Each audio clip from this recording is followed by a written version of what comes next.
High family, কেমন আছো তোমরা? আশা করি তোমরা যে যেখানেই আছো খুব ভালো আছো, সুস্থ আছো। আমিও আগের থেকে অনেকটাই ভালো আছি। গুয়াহাটি থেকে আমি মেহেক তোমাদের প্রত্যেককে আমার চ্যানেলে স্বাগত জানাই। আজকের ভিডিওটা না আমার কাছে একটু স্পেশাল। দুদিন আগে আমার ননদ এসেছিল। তোমরা সবাই জানো যে আমার ননদ অফিসে কাজ করে। তো ও অফিসে চলে যাওয়ার পর ননদের ছেলে, যাকে আমি টুকলু বলে ডাকি, ওর সঙ্গে দিনের অনেকটা সময় কাটিয়েছি। তো আজকের এই ছোট্ট ভিডিওতে ওর সঙ্গে কাটানো কিছু মুহূর্ত তোমাদের সঙ্গে তুলে ধরবো। তো ভিডিওটা দেখো, আশা করি তোমাদের ভালো লাগবে। তো এই দেখো, এখানে টুকলু ঘুমিয়ে পড়েছে আর আমি ওকে পুরো ঢেকে ঢুকে মশারি টাঙিয়ে দিয়ে গেছি। আর বেশিক্ষণ না, মাত্র 10 মিনিট পর এই দেখো টুকলু ঘুম থেকে উঠে পড়েছে। এই দেখো আমাদের টুকুলু উঠে গিয়েছে।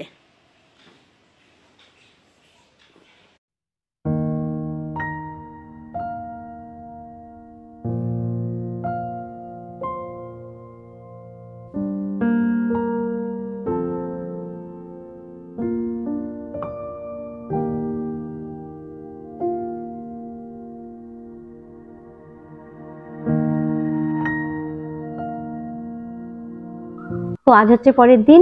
টুকলুর মা যথারীতি অফিস চলে গিয়েছে। তারপরে আম্মা টুকলুকে খাইয়ে দিয়েছে আর আমি ওকে উপরে নিয়ে এসেছি। আর ও কি করছে বলো তো? এতক্ষণ ধরে ওর মামা ওর সঙ্গে খেলছিল। তারপর কিছুক্ষণ হলো ওর মামা বাথরুমে ঢুকেছে স্নান করতে। আর তারপর থেকে কন্টিনিউ ও বাথরুমের দিকে তাকিয়ে আছে।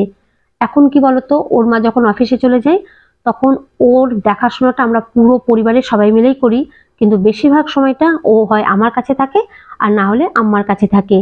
সেই জন্য আমি আর আম্মা ও আসার পর থেকে রুটিনটা পুরো চেঞ্জ করে নিই। মানে চেঞ্জ হয়ে যায়, ওর হিসেব মতোই আমাদের রুটিনটা সাজিয়ে নিই। এই যেমন মনে করো, আগে আমরা সকালের জলখাবারটা সকালেই বানাতাম, কিন্তু এখন আর সেটা বানাই না। কারণ যেহেতু ও আমাদের কাছে থাকে আর ওকে নিয়ে তো রান্না বান্না করা সম্ভব না, সেই জন্য সকালে জলখাবারটা আমরা রাত্রেই বানিয়ে রাখি। তো এইভাবে কিছু চেঞ্জ হয় ঠিকই, কিন্তু আমাদের দিনটা খুব ভালো কাটে। মানে সারা দিন ওকে নিয়ে থাকতে, ওর সঙ্গে গল্প করতে, মানে গল্প করা কি, ও যেভাবে কথা বলে সেইভাবে কথা বলা, তারপরে মানে ওকে নিয়ে আমাদের পুরোটা সময় কেটে যায়। তারপর ওর মা সন্ধ্যেবেলা এলে আমরা ওকে নিচে দিয়ে আসি। আর ওর মা যতক্ষণ না আসে, তো এই সন্ধ্যে পর্যন্ত আমাদের সময়টা কিভাবে কেটে যায় আমরা নিজেরাই বুঝতে পারি না। তাই ও যখন চলে যায় তখন সত্যি আমাদের পুরো পরিবারের মনটা না খুব খারাপ হয়ে যায়।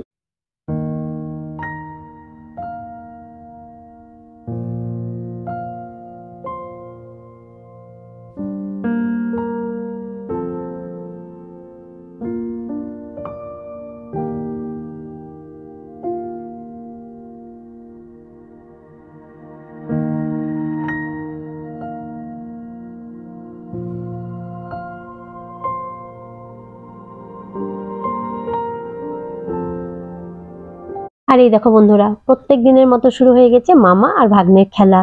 আমাদের টুকলু কি বলতো, ওর সামনে যদি মোবাইলটা ধরি না, তাহলে ও কিছুতেই মানে হাসে না, খেলে না, মানে একটু চুপচাপ হয়ে কন্টিনিউ মোবাইলের দিকে তাকিয়ে থাকে।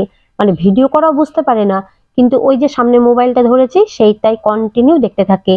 কিন্তু আড়াল থেকে যখন ওর ভিডিওগুলো করি, তখন ওর ন্যাচারাল মুভমেন্টগুলো না আমি খুব সুন্দর করে ক্যাপচার করতে পারি। তাই মাঝে মাঝে ভাবি এখনকার এই বাচ্চাগুলো কত চালাক। আর আগেকার, মানে আমাদের কথা বলছি, বা আমাদের আগের জেনারেশনের বাচ্চাগুলো এতটা বুদ্ধি হয়তো আমাদের ছিল না। কিন্তু এখনকার বাচ্চাগুলো দেখো, মানে মোবাইল জিনিসটা বোঝে না, ভিডিও বোঝে না, কিন্তু এই যে আমি ওর দিকে মোবাইলটা ধরে আছি সেই জন্য সবকিছু বন্ধ করে কন্টিনিউ মোবাইলটা দেখে যাচ্ছে।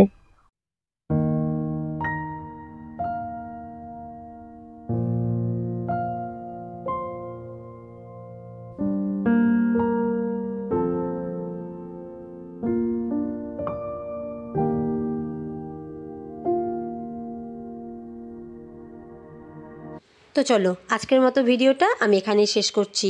যদি আজকের ভিডিওটা ভালো লেগে থাকে তাহলে একটা লাইক দিয়ে দিও। আর যদি কোনো নতুন বন্ধু আমার চ্যানেল এসে থাকো তাহলে অবশ্যই চ্যানেলটাকে সাবস্ক্রাইব করে দিও, যদি আমার ভিডিও ভালো লেগে থাকে। আমি আগামীকাল ফিরে আসবো একটা নতুন ভিডিও নিয়ে। ততক্ষণ পর্যন্ত তোমরা প্রত্যেকে ভালো থেকো, সুস্থ থেকো।